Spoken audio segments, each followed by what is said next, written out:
So this is my thank you video to you and a few other people, and I really truly am grateful. First off, I want to go ahead and thank my standard viewers. Without you guys, I would have had some serious hard times. I didn't really talk about this in my video, but what had happened is last October-ish, roughly. I should have probably looked up and got an exact date. Anyway, it was a Monday. I found out my route was getting cut on a Friday. So within 7 days, my income had dropped by about 60%. Why I'm thanking you guys is because at that exact time, my channel had just blown up. Right now it's at a stalemate because, or not a stalemate, a lull I guess you would call it, because YouTube goes up and down. Your views come up and down in waves. Right now it's on a downswing. But it had went up on a spike, and without you guys viewing my videos so much and watching all my videos, I would have had some serious financial problems. A lot of people don't talk about YouTube income, but I went from making $100 every 3 months to a couple of months there, I've made almost $2,000. Wasn't quite $2,000, but it was closer to $2,000 than it was close to $1,000. So thank you. I really do appreciate even you just standard viewer, for just viewing my videos. That really is helpful. The next people I want to thank would be my Patreon supporters. It seemed like I believe in God. I really do. And I believe everything happens for a reason, and when I would just get right behind the nail where I was about to fail financially, I get a Patreon check. And it always was just enough to make me able to move forward, clear my bills. So for my Patreon supporters, thank you. For real, you guys had a big hand in my goal here. Huge hand. You helped me out. It was just enough. I was able to succeed. The next people I want to thank is the Habitat for Humanity. Like I said, everything seems to happen for a reason. When I took that 60% pay cut, just randomly, I forget, I think it was a guy on the village board or something, because I was like, man, you know, I'd love to own a house, but it's definitely not going to happen now because I just took this huge pay cut. And they're like, well, what do you make? And I told them, and it's like, you know, you would qualify for the Habitat for Humanity housing. I was like, you're totally right. I've never been able to qualify for that before because I always made too much or too little, but I'm right in the window. And if you're unfamiliar with the Habitat for Humanity, what it is a bunch of people, just awesome people. They build houses. Most of the materials donated, most of the labor's donated, so they can sell these houses to you for super cheap. The whole program is designed because to buy a house, it's complicated. You have to have this massive down payment. You got interest rates that are high. I mean, even when you're talking about like 4 and 6%, that's crazy high on, you know, a $200,000 loan.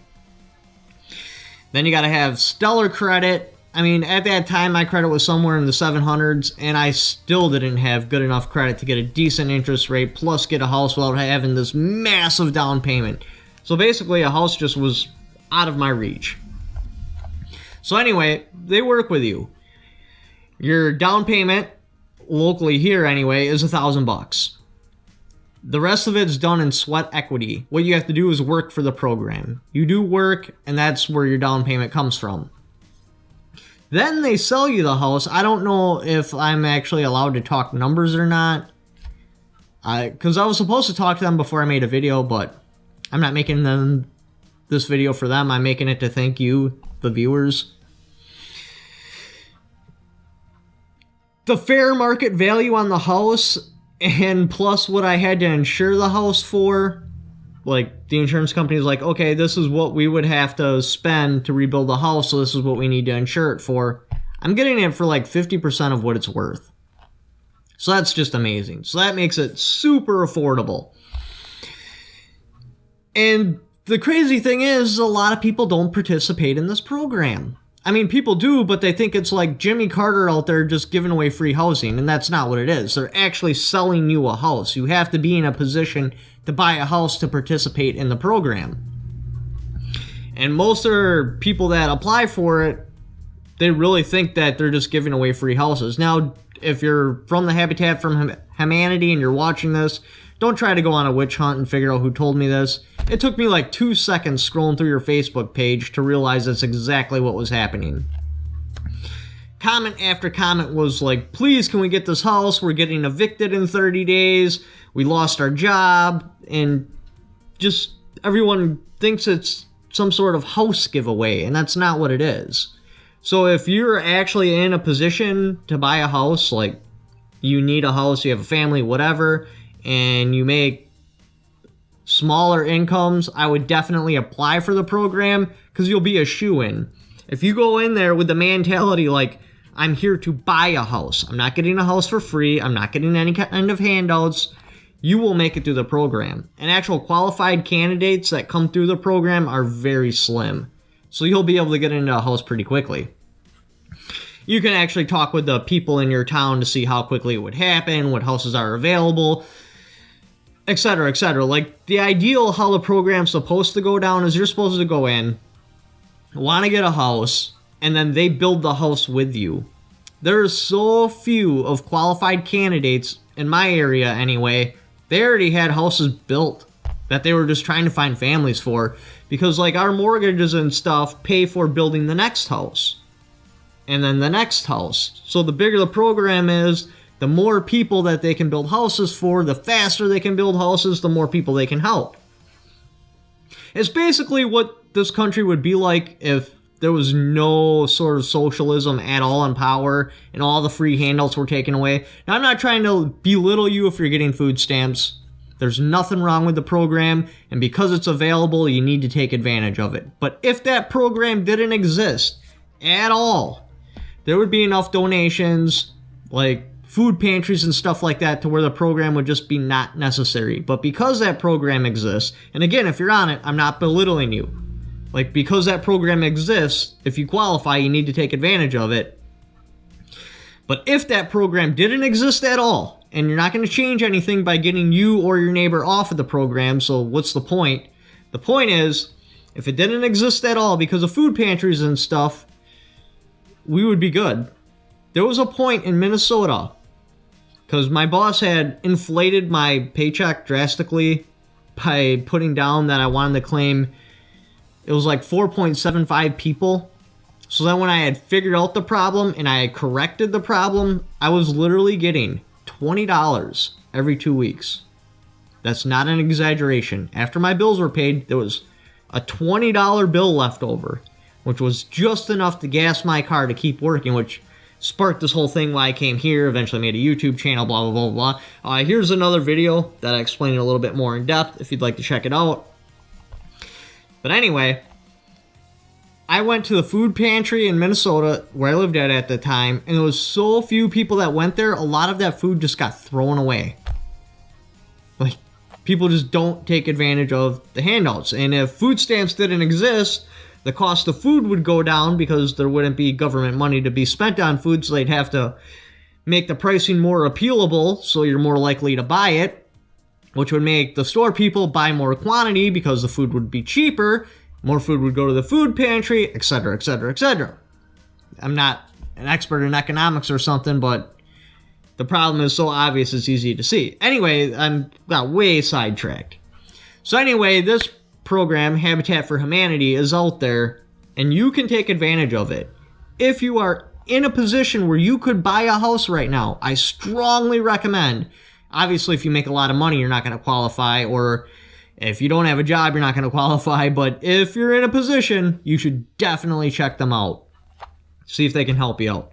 Anyway, so my income got reduced. I actually was able to qualify for the Habitat for Humanity. There was actually a house in the town I wanted to live in, already built. All I had to do was go through the program, and with your guys' help, that made it possible. The unexpected bills in that would pop up when I was buying the house, it's you guys made it happen. if it wouldn't have been for this channel and your guys' support, I could have not have made it happen. Not in this time fashion anyway. You know, over a 2-year period, yeah, I could have probably done it, but not in a couple of months. So again, thank you. I really do appreciate your guys' support. You've helped me more than I can ever thank you for. It's just amazing. I'm closing on the house today. Closing on the house today, and then the 15th I'm moving in. But since you guys have helped me out so much, I believe you deserve a tour. Because again, without you guys, this just would not be possible. So let's go take a look at it. So this is the garage, and one of the biggest reasons it was so important we got a house is this garage is literally probably 20 or 30 square feet bigger than the entire size of our old apartment. Like this would have been like a bedroom, this would have been like a bathroom and part of the kitchen, the other part of the kitchen, and the front room would have been right there. That was it. That was the exact size of our old apartment. Then if you come in through the garage entrance, which is right there, which is slightly off camera, I couldn't quite get the camera focused right to get everything in. Then you got your kitchen, refrigerator, stove, sink, counter space, basement access, front room, and then I'll put the camera over there, but there's actually a porch, which is awesome. This is a porch slash deck, front entrance, beautiful windows. This is the main upstairs bathroom. Behind this door there's actually a linen closet right there. It's pretty spacious, about this wide. Sink, toilet, shower and tub. And I really like these drawers, they're kind of cool. I've never actually seen these before. Apparently it's a big thing though. They slow down right before they close, so they're never slamming. Just want to do that again. Amazing. This will be our newest child's room. It's got a window, it's kind of off camera right here. Pretty basic size window. Closet, it's actually got a light for it. That's pretty cool. This is the door, straight across is the bathroom. Then you got the hallway down the center. This is going to be my oldest daughter's room because it's right across from our room, and I'm guessing she'll probably be the first one to try sneaking out at night. There's a window right there, window right there. Closet, same setup. It's lighted inside. And then straight across is our room. This is the room me and my girl will be in. Straight across, as you can see, would be my oldest daughter's room. Closet, also lighted. Pretty cool. Main window that observes the only roads coming in. And then another one where I can see down the road ahead of time to know if anyone's coming. This is the main hallway. New daughter's room, bathroom. This will be our room, my oldest daughter's room. And then there's a closet right at the end of the hallway. Then my next goal is to secure the next plot of property right there, because we only own like 4 rows of trees in. So theoretically somebody could buy that property and build on there, and plus it stops us from ever expanding this house because of how far you need to be from a property line. But it's actually super cheap, so that's my next goal. I already got last rights of refusal, but I need to actually like start making payments on it. Then we own quite a bit back into the woods right there in that little clearing. That's where I'm gonna probably do like a fire pit or something. I don't know, maybe a clubhouse for my children. Stairwell leading into the basement. Then this half of the basement from here over will pretty much be their play area, somewhere where they can keep their toys that isn't gonna totally enrage me. So that's pretty cool. Then that half of the basement, I'm not gonna be showing you. It's all confidential. But there's another bathroom over there, then washer dryer hookups, but it doesn't even matter. And then I'm going to be setting up my studio right there. I'm probably going to go from this section right here, put up a wall, because obviously, as you can probably tell in the video, the acoustics down here are just absolutely horrible.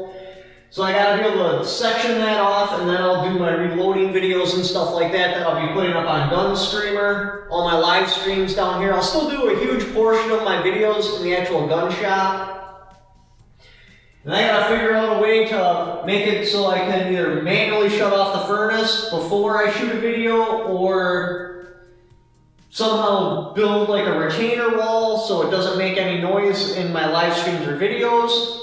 But yeah, this is the max I can show you of this part of the basement. But anyways, you got a stand-up shower, toilet, sink, mirrors. Again, these super awesome drawers I never knew existed before. Boom. Washer dryer hookup. Still needs to be finished though. And here's, I guess, I don't know if you call it like the side yard or the backyard, because there's another section of yard over there. But anyway, I own just about to the interstate. That little blank spot right there, like I said, that's where a fire pit or like a jungle gym or something like that's gonna go. So that'll be pretty awesome. And then like 3 or 4 rows of trees that way. I'm really excited though. I think this right here is what would actually be considered of like a backyard, I guess. I don't know. I'm new to the house thing, so I don't know how everything's all classified yet. But yeah, like I said, own just about to the interstate. I already caught some deer out here playing, so maybe I can just like crack a window and blast one. Or maybe shoot it on top of the roof with a bow. We'll see what happens. So that's the house. I hope you guys enjoyed the tour. If you like to check out it, something caught my throat. If you guys like to check out any of my other videos, click on the cards up here. Thank you for watching. Don't forget to subscribe.